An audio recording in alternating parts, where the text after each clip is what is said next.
Yang pertama dahulu kita perlu memahami arti qalbun di dalam bahasa Arab tadi. Ketahui olehmu bahwasanya qalbu itu ada baginya dua makna. Artinya kata-katanya sama, qalbu juga, tetapi artinya belain. Ini di dalam bahasa Arab. Pertama, qalbun jasmaniyun, qalbu jasmani. Jadi artinya qalbu itu bisa diartikan qalbu jasmani, yaitu daging yang ditaruh di dalam dada sebelah kiri yang menyerupai ia akan jantung pisang. Bahasa wayah ini, bahasa Indonesia disebut dengan jantung. Dan yaitu daging yang tertentu di dalamnya ada lubang. Jadi artinya daging itu nang khusus, di dalamnya ada luang, ya jantung tadi kah. Dan di dalam lubang itu ada darah yang hitam. Ya biasa aja kita melihat jantung ayam misalnya aja tah, ya kalau ayam itu biasanya kalau di sini menyambat hati tungkol aja. Nah ya tah dibelah tah ada darah hirang di dalamnya. Jantung tadi kah di dalam dada kita itu juga tuh, dan itu termasuk bagian awak kita yang paling penting, karena bilanya itu kada berfungsi lagi mati kita. Nah, paget jantung ya. Padahal itu kadang paget bujur kan kira-kira tah. Paget gugurnya kemana kah gugurnya? Nah, cuma maksudnya apa? Maksudnya kada berfungsi lagi itu tah. Nah, macam-macam penyebabnya. Jadi itu salah satu anggota badan yang paling penting di dalamnya, itu jantung. Jadi perlu juga dijaga kesehatan jantung.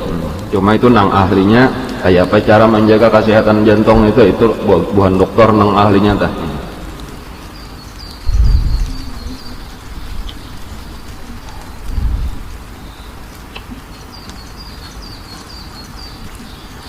Kemudian di dalam bahasa Arab qalbu itu bisa mempunyai ada juga mempunyai arti yang kedua.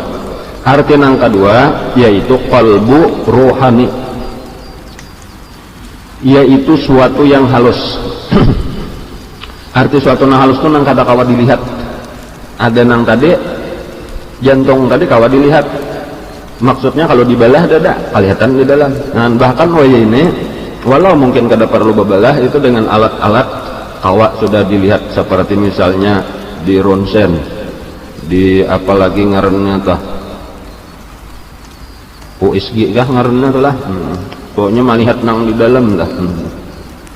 Di sinar laser ngarannya kawa aja melihat itu kalau nang jantung. Nah, kalau nang ini dasar kada kawa dilihat sama sekali. Kalbu rohani, nah kada kawa dilihat sama sekali lawan alat napa aja. Karena ini termasuk lain alamnya, sudah lawan alam nyata ini. Jadi kalau nang kita seawakan ini mulai kepala sampai ke betis, ini ngarannya bisa kita sebut alam nyata, alam syahadah. Adapun qalbu rohani ini sudah masuk alam gaib, atau bahasa Arabnya alam malakut. Nah kada kawa dilihat, jadi jenisnya tuh model kayak malaikat kada kawa dilihat. Nampak siksa kubur kada kawa dilihat, termasuk surga neraka kada kawa dilihat. Nah itu lain alamnya sudah. Nah qalbu rohani termasuk alam nang itu, tapi ada juga atau bahasa kita aja nang dimaksud dengan qalbu rohani itu yaitu roh kita. Roh kita. Jadi ya qalbu rohani tadi ya roh kita, yaitu suatu yang halus, yang mengetahui.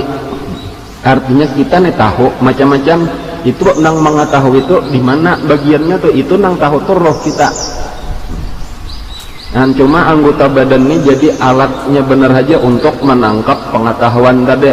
Jadi misalnya di mata kita melihat lalu tahu melihat apakah ya, kalau lah melihat gajah tahu kita nang kayak gajah, di mana disimpan pengetahuan kita itu, atau nang mana nang tahu tadi roh kita nang tahu, cuma nya mengetahui melihat penglihatan.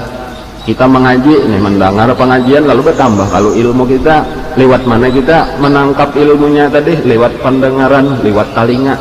Lalu ilmunya siapa yang mendapatkannya, menangkapnya? Roh kita.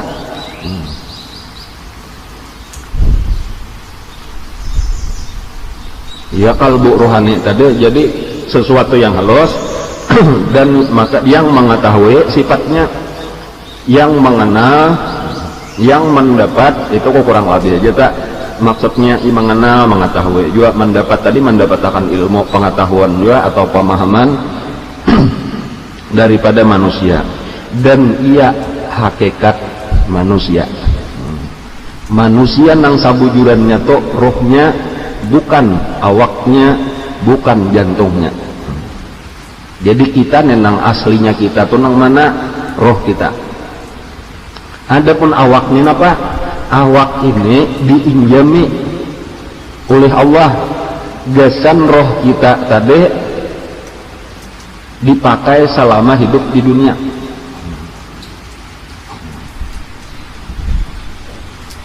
Ya kemudian lah kayak seseorang pegawai raja tuh lah, lalunya dapat tugas oleh raja. Nah, kenapakah tugasnya tuh di satu tempat nang jauh? Nah, dikirim nggak sih toh? Nah, telah imbas sudah dikirim, lalu di tempat nang jauh tadi disediakan di situ pakakas biasanya bertugas tadi, disediakan rumah dinas ngaranna, disediakan kendaraan dinas ngaranna, disediakan pakakas rumah tangganya lengkap, itu pakakas dinas ngaranna. Bahkan namanya belum begini disediakan bini.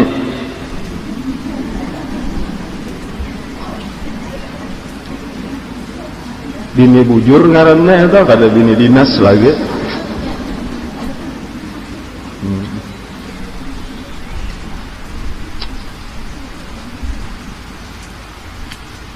Nah, kita jadi kita aslinya nengaran kita nah roh itu dulu telah.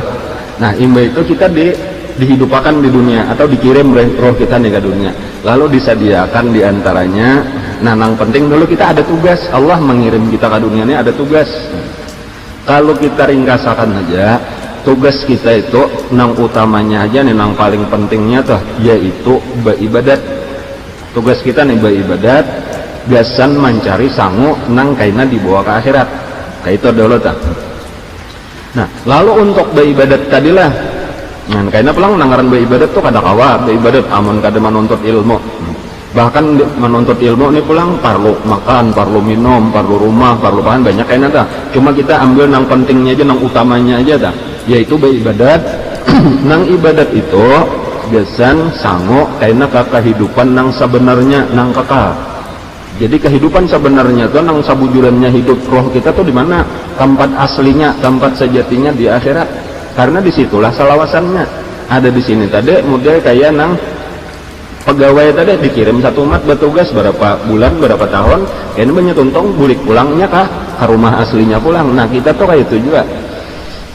Nah, jadi kita kadang-kadang kada ingat lagi nih asa di sini karena kita sudah berisian rumah, asa aku orang sini. Ada kita ini orang asing, kita orang asing di dunia ini. Kita umpat lalu di dunia ini. Nang aslinya kita di akhirat. Nah, lalu diinjami alat. Di antara diinjami alat tadi untuk kepentingan menuntut ilmu, untuk kepentingan bercari, untuk kepentingan yang terutama tadi gasan beribadat, yaitu salah satunya yaitu awak kita. Makanya karena awaknya bilanya sudah roba pisah lawan awak kita, makanya akan hancur pulang jadi tanah pulang, kada dibawa ke akhirat.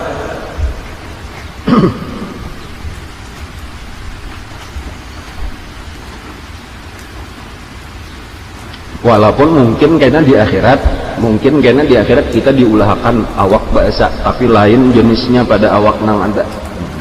Lain kayak apa aja pada tahu. Cuman nang jelas lain. Nang nyata aja dahulu toh bilanya orang ke surga, karena itu awaknya nyata benar beberapa juta miliar kali lipat bagusnya daripada nang ada di sini. Kayak itu. Kebalikannya pulang bilanya ke neraka beberapa kali lipat jahatnya daripada nang ada di sini. Nah, jadi berarti lain benar tuh kayak apa kita kada pernah tahu. karena dipadahkan di situ mala ainun ra'at wala udhunun sami'at wala khatara ala qalbi bashar. Nang ada di akhirat itu napa aja termasuk kaina awak kita nang akan datang itu kada pernah dilihat oleh mata, kada pernah didengar oleh telinga, kada pernah kawat dibayangkan lawan hati.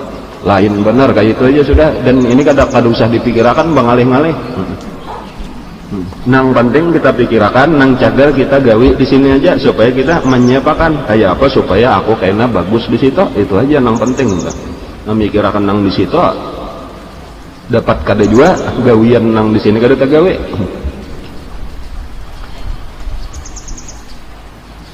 Jadi ini kita hendak memahami kata-kata ini nah, dan ia hakikat manusia. Jadi hakikat manusia itu ia rohnya. Jadi maksudnya kalau kita nih lalu mau urusi awak nih tak salah. Amun kita nih kayak dipentingkan bener awak nah. Kan orang-orang kafir lah, sebagian orang Islam ada juga nang umpat-umpat nih kapangaruh. Nah kita diingatkan aja pulang nah. Biasanya apa kita mau urusi behimat-himat kayak kita.